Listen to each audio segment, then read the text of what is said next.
Hey, Gator Nation, welcome back to Respect Our Decision, Pod of the People, our weekly Q&A show that we do exclusively for our YouTube channel. So if you're watching us on YouTube, guys, and you haven't already, go ahead and hit that subscribe button, drop us a like on the video, and make sure you hit that notification bell so you get a notification every time we upload some new content. And if you're watching and you got a question you would like to ask us to read on next week's show, go ahead, be like Lucas the Gator Man. I know you're watching, Lucas. Drop it in the comments, and we'll answer those questions on next week's show. So, guys, we're going to jump right into it, man. No delays on this show. Wes, what kind of questions we got this week, man? Got a good few. I apologize. It's look like it's about to storm, so if I cut out, I apologize to our fans. Never show weakness. The first question is from Justin Wood. He says, good question, Justin. This is kind of my thought process. What do you guys think we finish in this class, in the 2024 class? Justin, as always, man, good question. If you've already watched our main episode, me and CJ kind of hit on this on the main episode this week. I think we're pretty much firm in that 6 to 8 range, probably 7 to 8, if we're being honest. Because we're not going to be able to assign enough kids to get to a top 5 class. Usually if you don't sign 25 plus kids, you're not going to have enough guys to count towards the special 247 secret formula to get to a top 5 class. But we are pretty much in firm agreement that we will have a top 5 class average. And for me, that speaks as high volumes as anything. Yeah, you elaborated on that. I don't have anything to add. You guys know as fans how I felt. If you've been following us from day one, I've been high on the 24 class as far as Napier getting a chance, not just Napier, but the entire staff to get a chance to develop relationships with these kids. You know, there's a week 0. I feel like the first year was week recruiting 0, and this is really year 2 of him recruiting. Not that first class was just him scrambling, coming from with his previous job at the last minute and getting Kamari Wilson and those guys. And last year was kind of year 1, and this is year 2 where you got the opportunity to develop relationships with kids and get them in the class. Justin also had a second question, and this is for you, CJ. He says, how many commits do you think Florida has by the start of the season? Start of the season, I'll say 12. I think 12 is a good number. 12? I think 12. I think 12 is a good number. Where are we at now? We're at 8. Yeah, I think we had 4 in June. I think that's pretty much what we're going to do until the season. We're fighting for some big dogs, and those guys are not going to compete until pretty late because just what they are. You know, these guys can push this thing as far as they want to push it. You know, they're betting on themselves. They know how high they can get based on how they play. So I think by the start of the season, you'll probably have about 12 kids in the class, and I think we probably get eight more. I think you get 20. I think we get 20 kids in the class. That's kind of where we were last year. So yeah, I'll say 12 at the start of the season. I don't think we're going to go crazy. I don't think we're going to get 7, 8 kids between then and now. You know, it'd be nice to see it, but I feel like we're kind of ahead of where we were last year. So we're not going to see like 8 kids commit, you know, within a month of each other. I think that we're just so much further ahead now than where we were last year, where we needed kids to start really committing. But like I said, who we're in contention for, who we're fighting for, those kids are going to wait to take visits within the season, take official visits within the season, to go to games and such. So I think that you're going to see those kids kind of hold out. So I don't think we're going to have a whole bunch of kids commit, but I do see probably 4 between now and the start of the season to get us to 12. Put Hirsch on the record for 15 commits by the start of the season. I'd love to see it, Hirsch. I was about to give you this. Like one word answer. How many you see, Hirsch? One word. 15, baby. Put me on record. 15 commits. Put me on record for it, man. May 25th, Hirsch puts it down. 15 commits by the start of the season. Hey, Justin, I appreciate you for giving it. We didn't have a lot of questions like we usually do because it's kind of a slow season. I can see the questions generate more as we get into June. But he had 3 questions. Appreciate you, Justin. Always, Justin. Thank you. And this is another good question from Justin. He asked 3 good questions. Kind of a conversation we just had before we came on. He says, "Who do you guys think we land at tight end? Are you thinking Jackson and Matthews, or maybe that other guy we just talked about before we came on?" I think Walter and Matthews are the 2 that we are most likely to land. If Eccles was to flip from Tennessee, from what I've been told, they're recruiting him kind of as a hybrid kid. They're kind of recruiting him as a big body wide receiver, which you haven't seen this staff go out and go after, but apparently that's been their pitch to him, is they see him kind of as a hybrid. Kind of imagine, if you will, what we did with like Kyle Pitts being split out into formation. That's kind of what I think they're selling him on, is not being an inline tight end, but more of a guy that could split out wide and do different things. But I do think Matthews and Jackson are your most likely 2 kids. CJ, I'm gonna kind of give you back-to-back questions because the last one is a baseball question. Okay. This is from Justin Cordero because he kind of asked something similar to what Justin asked, and Hirsch elaborated on that. So I'm gonna give you a chance to kind of elaborate on what Justin said. Excuse me. Well, we've got 2 Justins. My bad. I was looking at, is that the same thing? Yeah.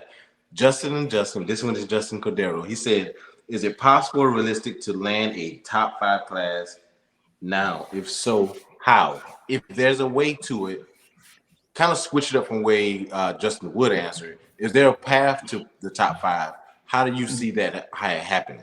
There is a path to it for sure. I mean, but that path is going to rely on us getting Colin Simmons. It's going to rely on us getting Jeremiah Smith. It's going to rely on you getting another high profile guy into the class, maybe Ross.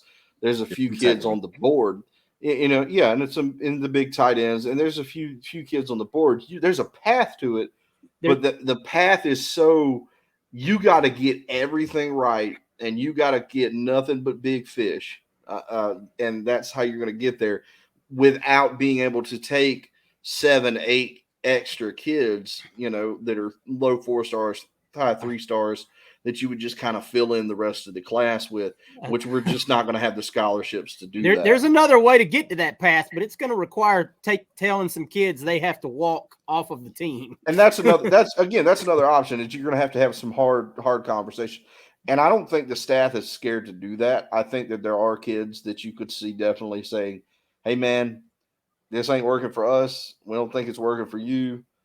Maybe best if you look elsewhere." And I think that you're going to see a lot of those conversations. I wouldn't be shocked if we see those conversations with a few kids. I just don't know if it's going to be 8 or 9 kids that we tell, "Hey, hit the road."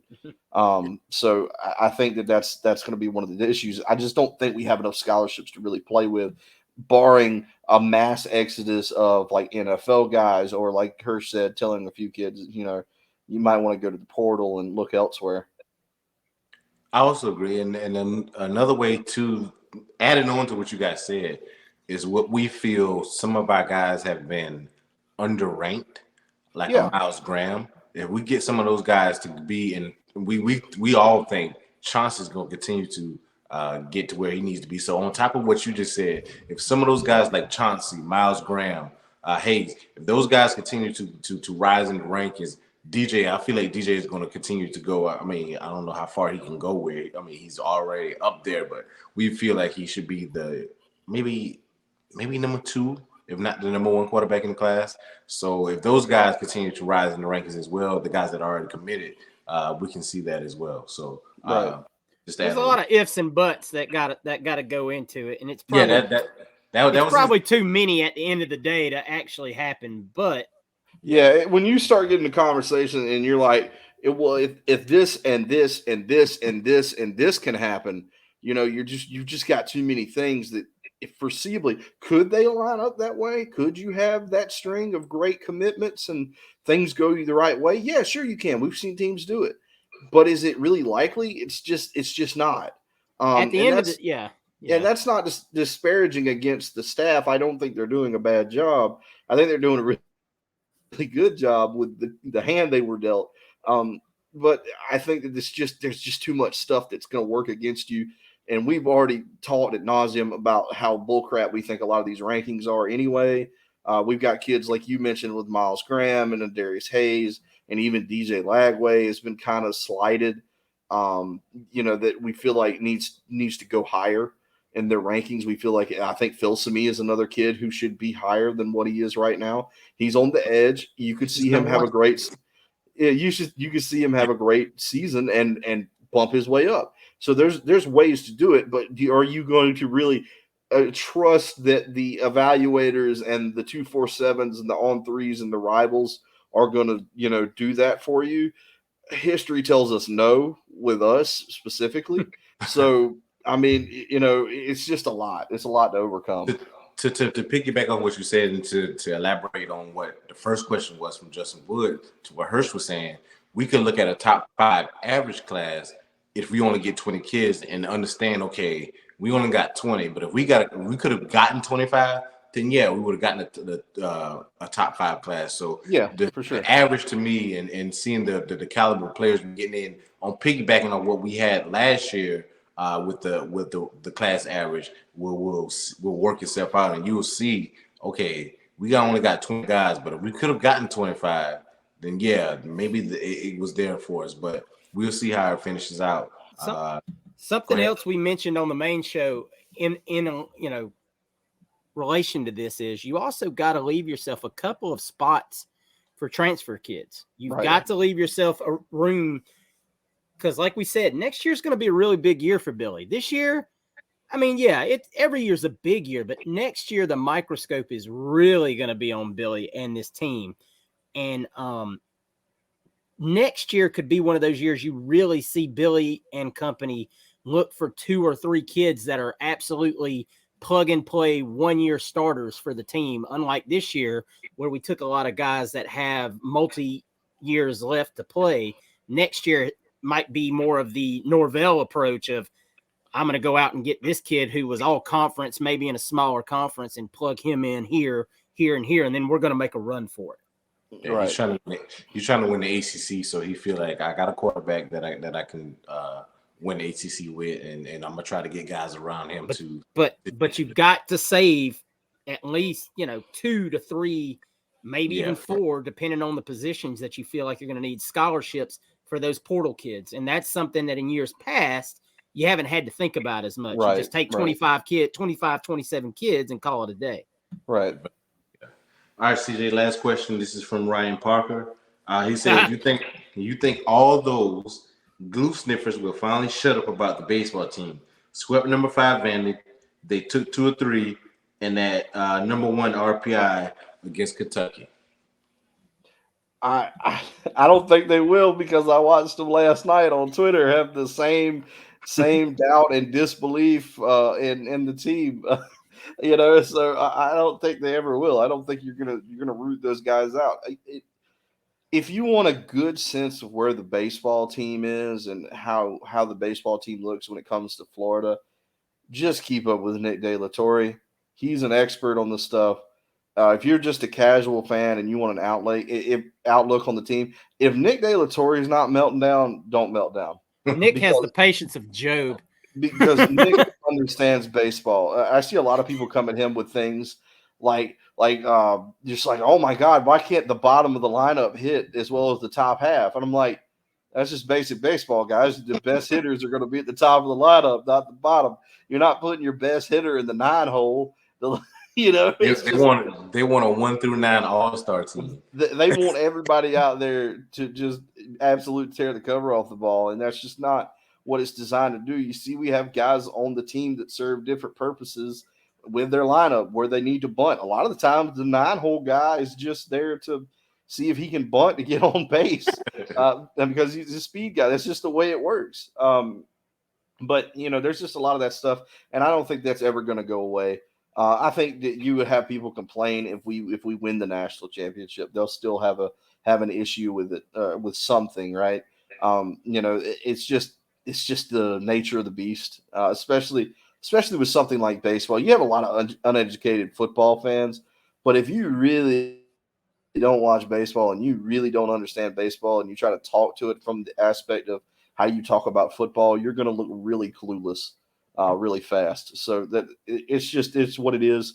Like I said, if you want to really be an informed fan, go follow Nick De La Torre. Go check out Kendall Rogers with D1 Baseball. He does a great job with all the teams. So if you really want to know what's going on and not be so casual about everything, I'd recommend you listen to them and understand what they're saying and go off of that as opposed to looking at it from, why did that guy swing at that? That's in the dirt. Well, he threw a curveball and it dropped off in the middle of the zone. That's what it's designed to do. It's just, but it is what it is. That's all I have as far as the questions for Facebook. You got any more, Hirsch? Yeah, we got one question, as we always do, from our YouTube comments. Lucas the Gator Man. Lucas, thank you as always for sending your question of the week. Lucas's question: do you think UF lands Dalen Evans and Christopher Jones on the June 2nd weekend? Lucas, I think there's a really good chance of Christopher Jones committing that weekend. I believe he's probably the biggest kid to watch right now as it stands today. He would, if I had to put a guess on it, he would be the next kid to commit. Absolutely. Dalen Evans is going to be probably a little bit more after his visit, if it happens, because he's going to want to go and decommit from A&M. I feel like he'll be one of those. You'll see a decommitment edit, and then in a week or something after that, you'll see a commitment, edit for Florida or something like that. It's probably not going to be like, say, Marcus Stokes, where it all happened in one day. Right. You'll probably see he'll get home, his family will talk over it. He'll contact Hayes or somebody like that. The decommitment edit will be made. You know how this thing gets drawn out. It's but I do think we stand in really good shape with Dalen Evans. Absolutely. I will say this. If after his official, if that decommitment doesn't happen within a week or two, I will. Then it's looking bad. Absolutely. I do feel like that's one of those kids that could get home on a Sunday night and then Monday night at like 8:00 out of nowhere, the decommitment edit drops. We'll probably have a pretty good, feel on whether or not it's going to happen by then anyway, based on that. But there's going to be a lot going on that weekend, man. I mean, you're already talking about upwards of 16 plus kids coming for a weekend of official visits. And not just regular kids. The creme de la creme of guys we're after. So, guys, if you haven't listened to the main show yet, make sure you catch next week's main episode. We're going to be breaking down the June 2nd visit weekend. We're going to talk about all the kids that, as of when we record the episode, we know are going to visit, and we're going to talk a little about each of them. I mean, we probably won't talk in detail about DJ Lagway because we have. I mean, we probably won't go in a lot of detail about Jeremiah Smith because everybody knows who Jeremiah Smith is at this point. But kids like Christopher Jones and Dalen Evans, for sure, we'll probably talk a lot more about them and what we feel like the chances are of us pulling some of these kids. It's going to be a great week, man. The month of June is going to be fun in recruiting. If your guys are you haven't really gotten warmed up to the recruiting front on Florida football right now, now's the time to jump in. Going to be a lot of stuff coming in the month of June, including, before I go any further, if you've made it to this point, we're going to have a new giveaway for the month of June too, for guys that subscribe and like and leave a comment to our videos, and you could win another item from Alma Mater. We haven't decided what it is yet, but just like our man Chris Sorley won, if you have checked it out on our social media pages. Shout out to you, Chris. Yes, Chris. Chris got his hat, man, and we're going to have another giveaway for y'all next month, so keep an eye peeled to social media for that, and we'll be announcing it probably next week. All right, guys, it's time for the community question of the week. One more thing. CJ said, hold on. Hold on. We're not going to skip past this without answering my question. Because it came in late breaking today, so I don't think anybody got a chance to ask you guys. How do you feel about the black uniforms for the Arkansas game? The black Florida Gator uniforms. I saw Hirsch was thrilled. Yeah, I saw that too. He was tap dancing. He was ready. Let me explain my stance about my hesitation about the black uniforms. I've been hurt before. All right. But I not watched recently. that orange arm pad uniform that Chris Leak and company ran out there. And yes, we beat Georgia wearing that horrendous, shitty uniform.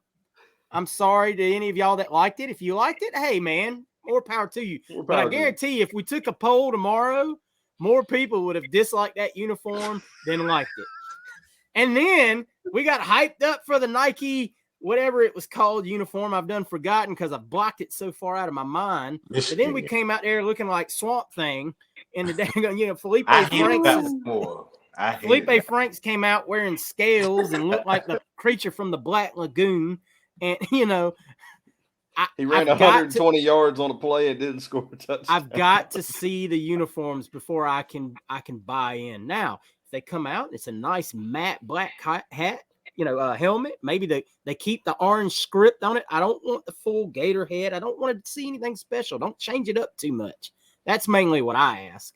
Don't go some radical combinational uniform that you're like, oh man, people are going to go crazy about this. Just keep the concept simple. Black, orange. We went the Jordan brand, so hopefully the Jordan brand can come through and do something right. All I hope is that we have a right of refusal on these uniforms, and if they show them to us, and the team's like, Coach, you ain't gonna catch us wearing that out there. Shamar James is gonna be like, look, man, I got a reputation out here. I ain't trying to wear this uniform on, Yeah. Let's table this to next year. We're gonna wait. We're gonna wait for it to come out. When we get the picture, we're gonna come on the pod before the game, and we're gonna pull up the picture. And me and you and Hirsch are gonna analyze what we like about the uniform. I mean, I'm not much of a fashionista. But hey, shout out to Katie Turner and those nice low top Jordans she broke out. And the rolls were hard. Them things were clean. Now I can roll with that. Now whoever's making the choices there, if they're making some uniform choices, we might be all right. But if anybody's making choices, then they said, hey, how about scales on the helmet? And no. Scales on the helmet. No.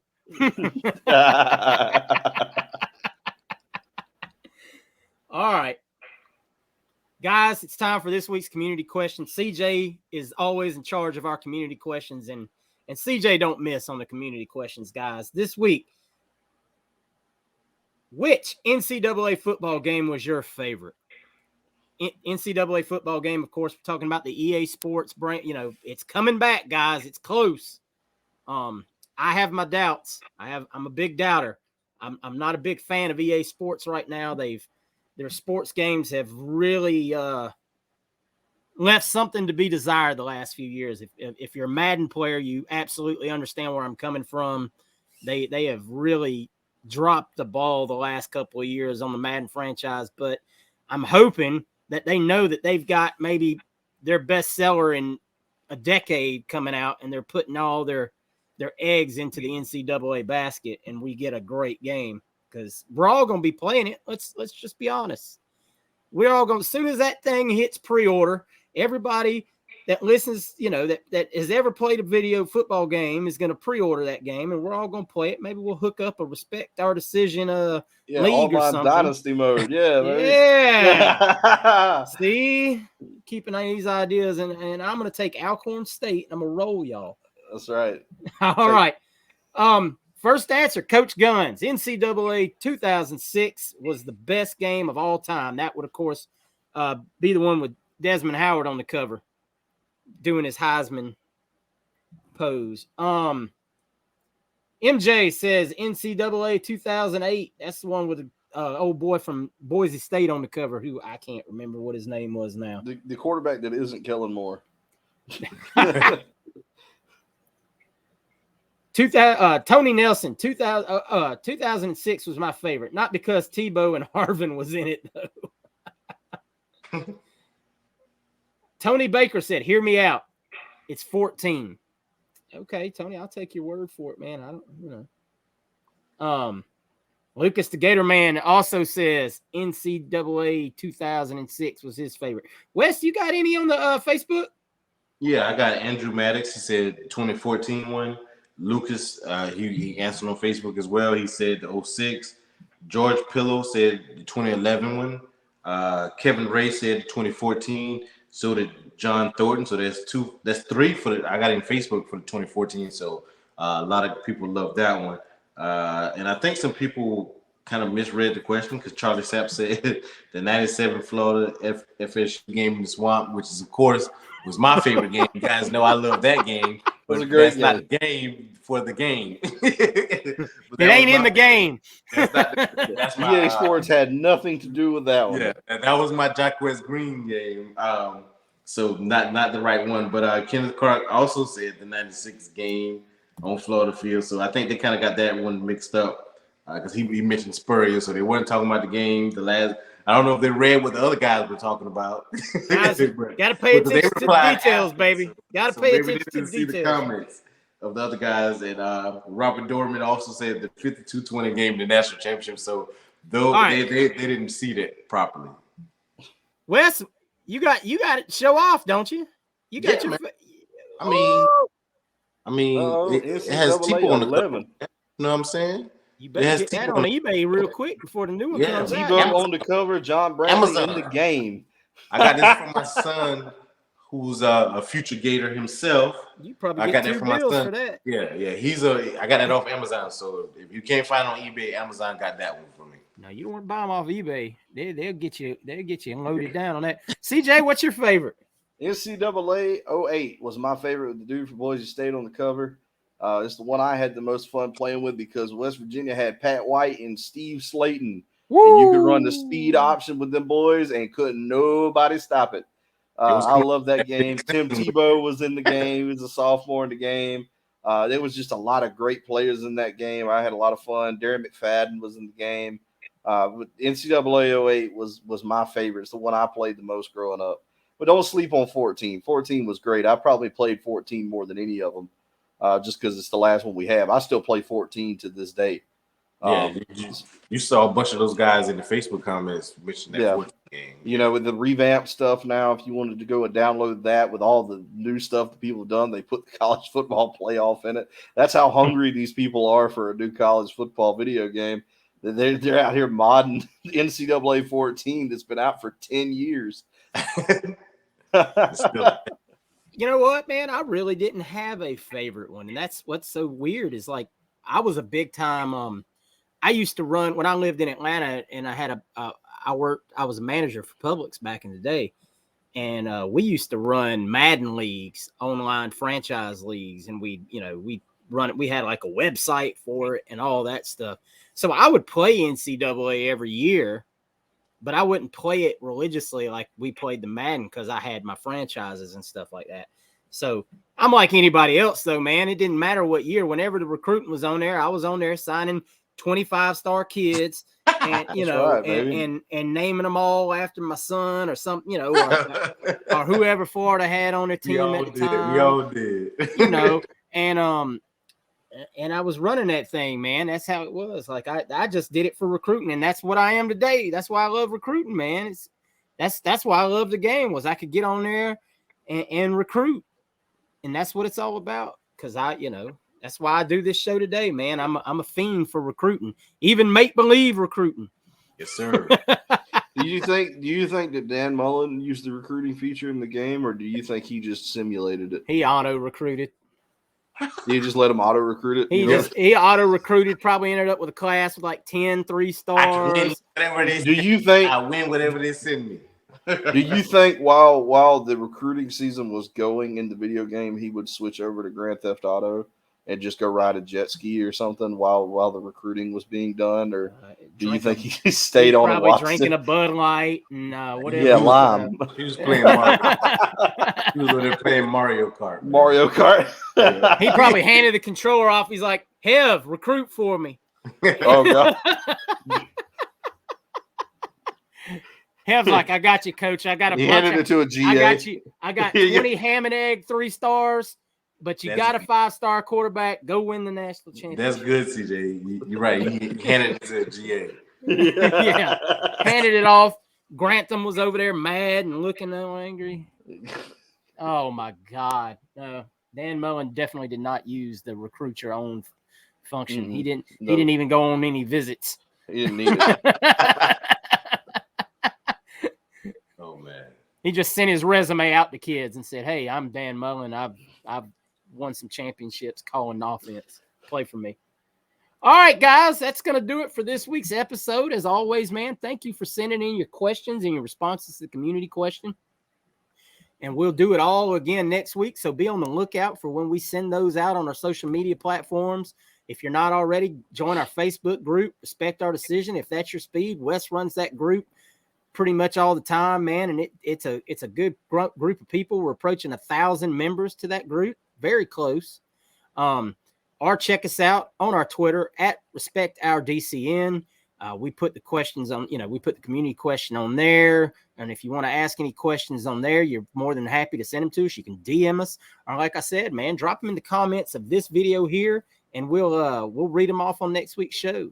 Thank you, as always, like I said, to Lucas for doing that, man. He's fast with it every week and lets us know they're there. We appreciate you, Lucas. Appreciate you listening in and helping us. All right, guys, y'all got anything you want to add before we jump? Just make sure you check out our friends at Alma Mater for all your Gator apparel. We're coming up on Father's Day. You want to get something from your dad, get him this hat I'm wearing right here over there on the website, the white hat that we gave away to Mr. Chris Sorley. Check those out. Use our link. Those are great people over there with great products. All kinds of things. They're coming out with something new. They got the brand new Scary Money Don't Make Money t-shirt. So if you want to check that out, go over there and buy some of the gear. Those are friends of ours. They're Gators just like us, making Gators, gear for the Gator fans. So check those guys out. And helping Gator athletes. And helping Gator athletes with the NIL programs with the jerseys. So you guys help them out. You're helping out Gators, and you're helping us out. Yeah. Right. Also, our Patreon. That'll be in the comments as well on this YouTube. So you have 2 links to go to our sponsor and send that our link. Patreon can be found in the link tree at the top. Yeah. So just check all that stuff out. It's Father's Day. Even if you get your brother, your uncle, your grandfather, maybe Florida fans, get them something, or you can send that to your wife, your girlfriend. I was about to say, our ladies listening to the show. We got a few ladies listening to the show. A few ladies. Yeah. Take care of your baby daddies out there, man. Hook them That's up. right. your sneaky links. Oh, easy. Hold on now. Go get some people in trouble. Auto recruit. Anyway.